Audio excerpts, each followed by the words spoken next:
Salam and shalom to everybody in this beautiful morning, and I, Pastor Anish Masih, would like to welcome you once again.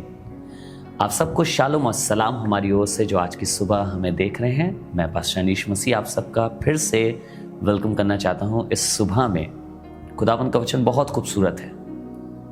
पिछले दिन में हमने सीखा कि परमेश्वर का नाम एक दृढ़ गढ़ है। There is no other name.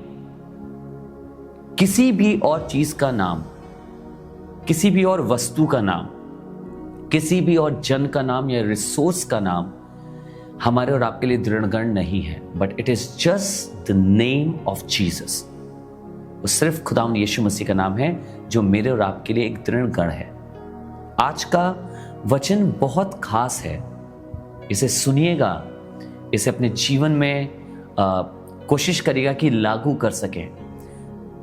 नीति वचन की किताब उसका 18 बाब और उसकी 11वीं आयत, book of Proverbs chapter 18 and verse 11। धनी का धन उसकी दृष्टि में गढ़ वाला नगर और ऊंचे पर बनी हुई शहर बना है। लिखा है धनी का धन उसकी दृष्टि में गढ़ वाला नगर और ऊंचे पर बनी हुई शहर बना है।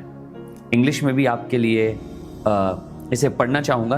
कुछ इस तरीके से लिखा है, the wealth of the rich is his fortified city, in his imagination it is like a high wall. Now when the Bible is talking about the wealth for a rich person, the Bible is describing it as a fortified city and a high wall. But I want to ask you a question.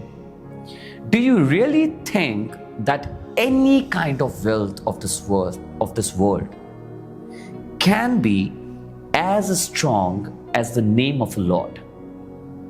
क्या आपको लगता है दुनिया के धन का कितना भी बड़ा नाम क्यों ना हो, क्या हमारे प्रभु के नाम से ज्यादा स्ट्रांग हो सकता है? खुदावंद की ये कलाम की ये आयत मुझे और आपको सिखाना क्या चाह रही है? बताना ये चाह रही है, कई बार हमारे नजर में जब हम धनी होते हैं, हमारी दौलत, हमारा पैसा, हमारे रिसोर्सेज, हमारी चीजें हमारी नजरों में एक बहुत सुरक्षित नगर के समान बन जाता है। हमें लगता है कि हमारे पास पैसा है तो कोई प्रॉब्लम नहीं होगी, हमारे पास धन है तो कोई दिक्कत नहीं होगी, कोई गड़बड़ी कभी नहीं होगी, कोई प्रॉब्लम हमारे डेरे तक नहीं पहुंचेगी। और हमें लगता है कि हमारी इमेजिनेशन में हमें ऐसा लगता है, हमारी सोच में ऐसा लगता है कि ये बहुत बड़ी दीवार के मानिंद है। When we are rich, we think that our money is like a fortified city. Nothing is going to happen to us. No problem is going to come into our life.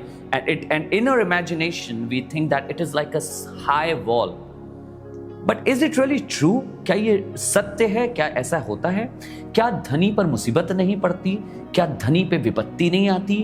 क्या धनी भी परमेश्वर को नहीं खोजता है? क्या वो भी उसकी तरफ नहीं देखता है? जी, बिल्कुल देखता है। क्योंकि हमारी जिंदगी के एक पड़ाव में मुझे और आपको इस बात का एहसास हो जाता है कि धन सब कुछ नहीं कर सकता। हमारे और आपका पैसा सब कुछ नहीं कर सकता। जब सांसें कम पड़ रही होती हैं, अरबों रुपया भी आपकी सांसें नहीं खरीद सकता है। अगर ऐसा होता तो एक बड़े पेंडेमिक से जिससे मैं और आप निकल के आए थे, सारे के सारे बड़े लोग सुरक्षित हो जाते जिनके पास पैसा है, पर ऐसा नहीं हुआ। बहुत से देशों में, बहुत सी जगहों पे बहुत से लोगों ने अपनी जिंदगियों को खोया है। पैसा काम नहीं आता है। आपको मालूम है, एक ही जगह है जहां पे मैं और आप सुरक्षित रहते हैं, वो प्रभु यीशु मसीह का नाम है।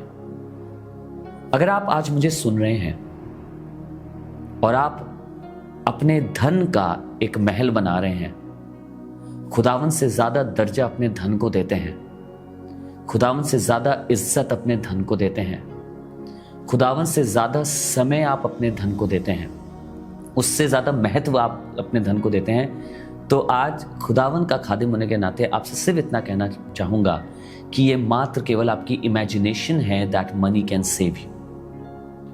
आई am talking to you today, if you give money और wealth a greater position than God, if you give your wealth more time than God, if you think your wealth is more important than God, let me tell you that this is just your imagination and this is the biggest mistake of your life. You cannot buy your life from your wealth. I have seen a lot of people, those who have a lot of amount of money, dying. They have money, but they cannot have life. अगर मैंने और आपने ऐसा करा है कि हमारा समय धन बटोरने में निकल रहा है, खुदावन से ज़्यादा इज्जत हमारे पैसों को मिल रही है, मैं आपको बताना चाहता हूँ, जिस दिन मैं और आप शरण चाहेंगे उस दिन ये पैसा शरण नहीं दे पाएगा। और दुख की बात ये होगी कि मैं और आप, क्योंकि हमने और आपने परमेश्वर के नाम को नहीं खोजा होगा, अपने आप को उसकी उपस्थिति में नहीं रखा होगा, तो हमें शरण वहां पे भी नहीं मिलेगी। आज ही से अगर आपका भरोसा आज तक धन रहा है, तो आज आपको बताऊंगा, धन से हटाकर आज से अपना भरोसा प्रभु यीशु मसीह पर करिए। उससे बड़ा धन कोई और नहीं है। लिखा है एक कि परमेश्वर का राज्य एक खेत में छुपे हुए धन के समान है, जो एक व्यक्ति को मिला, मारे आनंद के उसने जाके अपना सब कुछ बेच दिया और वो खेत मोल लिया। खुदावन के राज्य से बड़ा कुछ नहीं है। ये पैसा वैसा सब चला जाएगा, पर उसका राज्य सदैव बना रहेगा। Let us pray. आइए दुआ करें। Father, we thank you for this beautiful day that you have given us, and especially for this message, for the word that you have given us, Lord, today. We are running around wealth. We are running around for wealth, Lord. We are thinking that a wealth can save us, a money can save us. We are giving importance to wealth rather than you. But Lord, let your word teach us today that our eyes and our heart should not be towards the wealth, but it should be towards you. And you are able to fulfill everything, Lord, for us. प्रभु, आज हमें शिक्षा तूने दी है और तेरा आत्मा यही सिखाए, हमारी नजरें हमारे धन से हटकर तुझ पर लगने वाली हो सके, हम तेरी ओर देख सकें प्रभु, और ये ईमान रखें, विश्वास रखें कि तू हमारे लिए सब जरूरतों को पूरी करेगा। धन्यवाद आपके कलाम के लिए प्रभु, हमें फिर से सिखाने के लिए, प्रभु यीशु मसीह नासरी के नाम से, आमीन। God bless you. Thank you so much for joining with us today. We'll see you tomorrow again. God bless you.